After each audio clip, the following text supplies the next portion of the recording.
Is it the end of luxury shopping as we know it? You are not going to believe what I have to tell you. Stick around.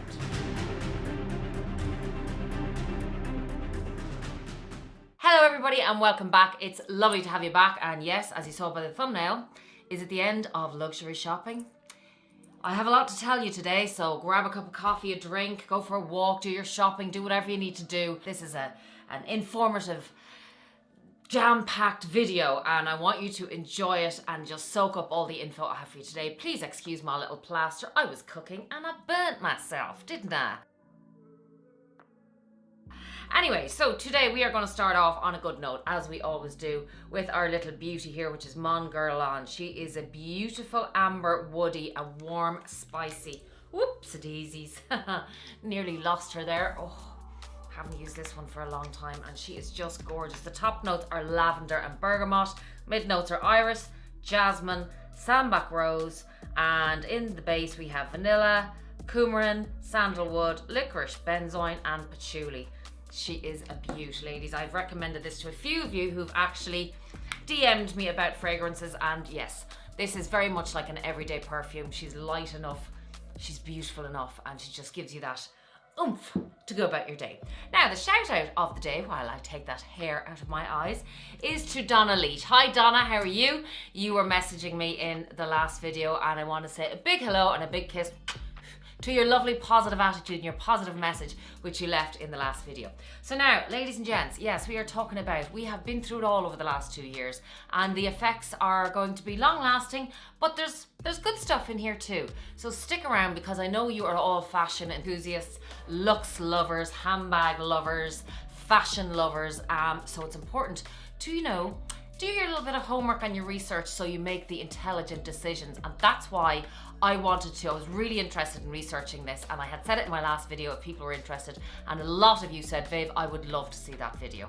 So I researched different things. The categories we're going to go through is how the fashion market has had to adapt over the last 2 years, how consumers have had to adapt, what effect it has on us going forward, and over the last few years, adaptability, prices, all that kind of stuff, and our experience of, it's a new world basically. It really, really is a new world. We're never, you know, there's no such thing as normal anymore. What is normal anyway? Who knows what normal is?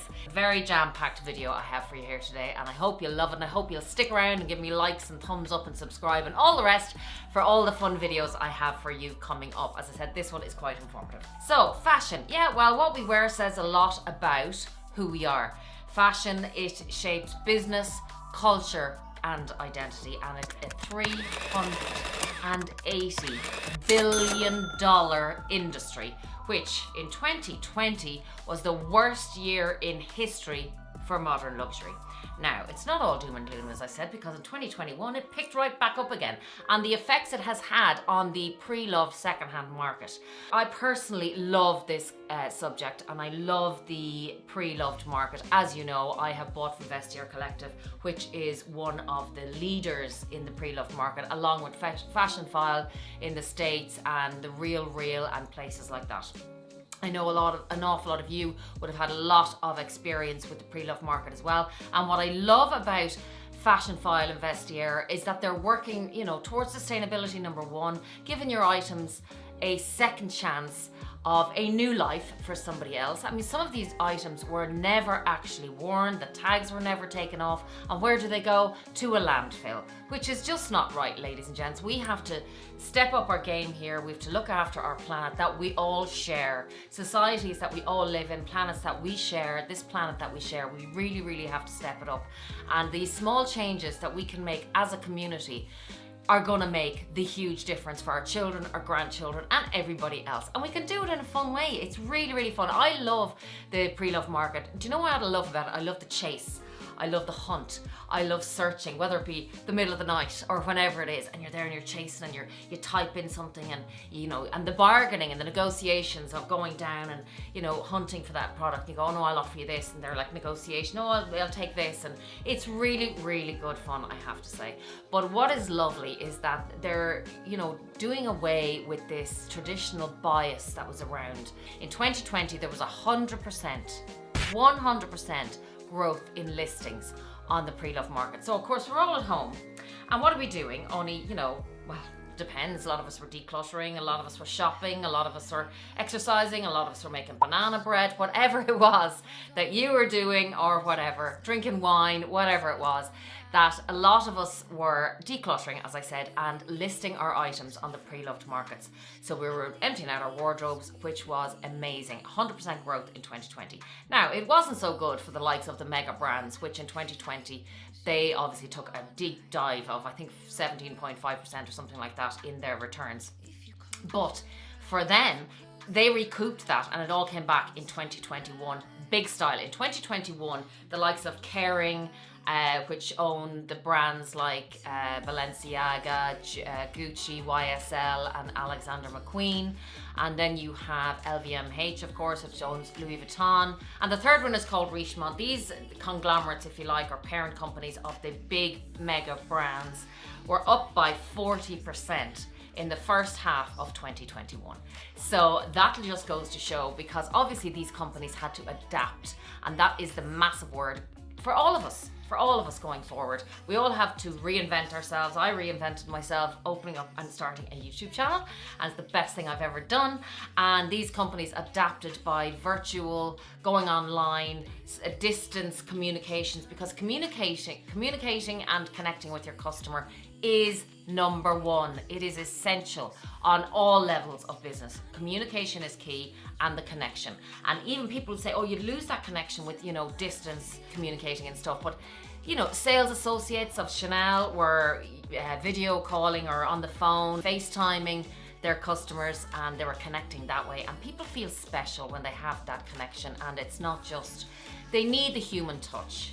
We are humans at the end of the day, and we like the human touch, we like the human connection. That's how we live, that's how we strive, that's how we go forward.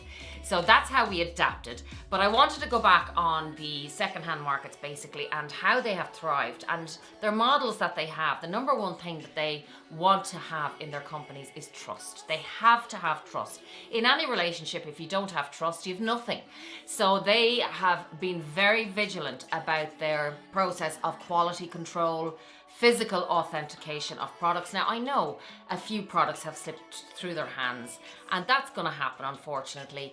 And therefore, that's why I would always recommend that you get your item, if you do shop on the pre-loved market, that you get it authenticated a second time. Trust was their number one goal. Then their fashion. They have 28 million items in all different categories, from clothes to bags to shoes to belts to accessories to jewelries, and then they have a range of different prices. So that is very, very attractive to the consumer.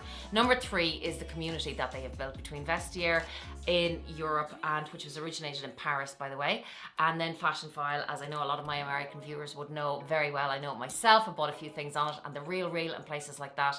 And they have built communities of 10 million members over 78 countries. I mean, that's quite incredible. Apparently Vestiaire now, as I said, they started in Paris, but their next goal is to enter into Asia, into Korea, and into Japan. Apparently there is just a massive, massive market. Now, can you imagine all the goodies we're going to be able to get from there? It's just going to be fabulous, because Japan is amazing. And what I love about Japan, and I've bought my red Chanel bag, I've told you this before, from a Japanese reseller. What I love about the Japanese, as you know, they take pride in integrity. They really, really look down on anybody who, fake bags and all that kind of business. It's a no-no in Japan, so you can be nearly 100% guaranteed that anything that comes from Japan is authentic. The next thing they really, really focus on is sustainability. Obviously, being a pre-loved website, and as I said, it's a positive impact on the planet. And in Asia, it's up 98% since 2020. And the new secondhand sellers, that's new secondhand sellers, orders searched were up 122%. Like in luxe handbags and things like that. Now, there's obviously a big reason for that. The Chinese, obviously Wuhan had to close down. The Chinese and everybody else across the world were not allowed to travel. But this also had a positive effect in a way. Obviously, initially it was very negative, but people are resourceful. Necessity is the mother of invention, and it's true. So people adapted, they were very creative, came up with very imaginative ways of being still able to get what they wanted, what they needed.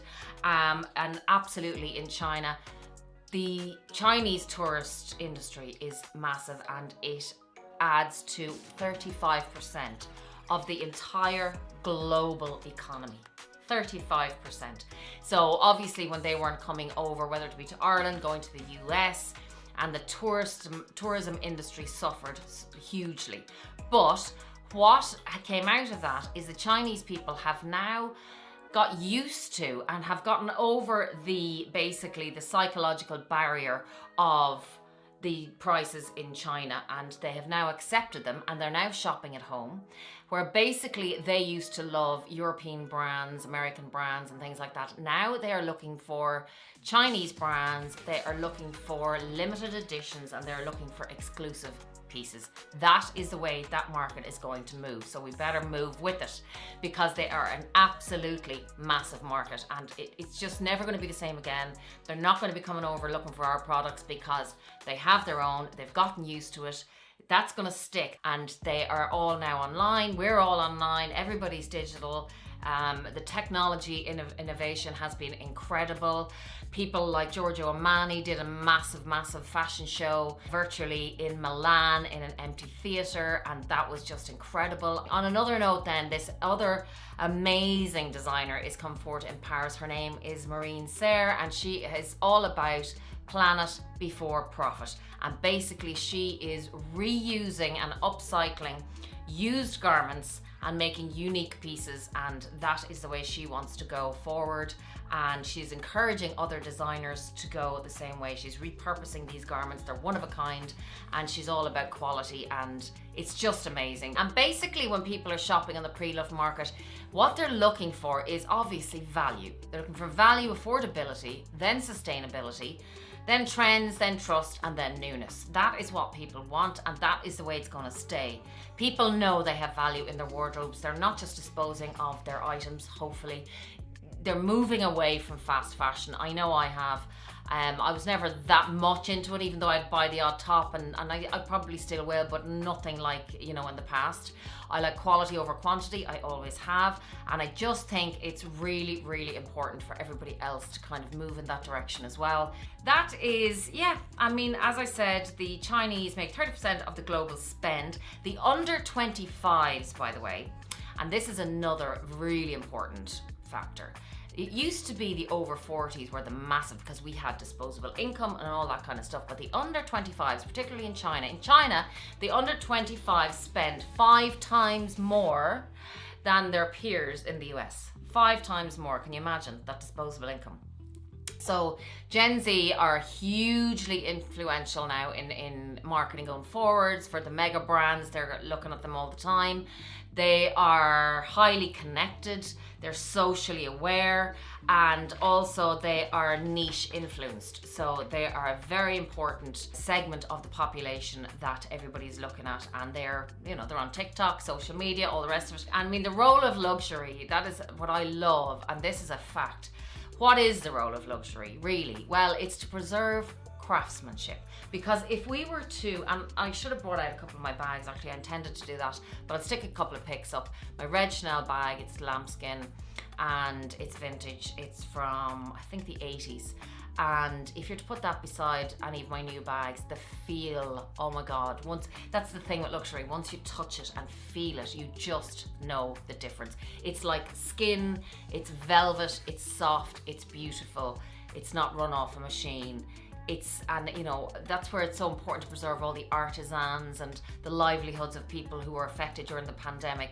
In India and different places where embroidery and crochet and all those kind of things are done. So these things are massively, massively important to watch out for and to preserve. Luxury has changed so much, basically because now people expect more. They want a sense of a commitment from the brand. They want a sense of purpose. You basically have to wear your values on your sleeve. It's not like years ago when we were shopping for our brands and, it was a status symbol and things like that. Generation Z don't really need that because they're more affluent, I suppose. A lot of them anyway. I know it's not like that across the board, but these are the statistics that I have. We'd all go, Chanel's quality isn't the same, and it's not. But, I suppose companies have had to cut costs. They really have. and well, I suppose we're getting the effect of that. Also, they're harmonizing the global prices, and we have noticed that with all the Chanel price increases, Louis Vuitton price increases, and the reason they're doing that is because people couldn't travel, and so they want to have the same price all over the world. And that's another reason now why people will shop at home and they won't bother going, well, I'm going to go over here because it's cheaper, because prices will be harmonized across the globe. It's definitely an era of reinvention, and it's just really, really interesting time. We're living through basically a new era. It's an awakening era, and we're going to learn so much. As I said, you know, it's all about communication and connection with the consumer. And I think that we have learned, we've really, all of us have learned so much in the last couple of years, that condensed into 2 years rather than over 10 years or 20, even technology and all that kind of stuff. Trying to answer the questions. That's what fashion does.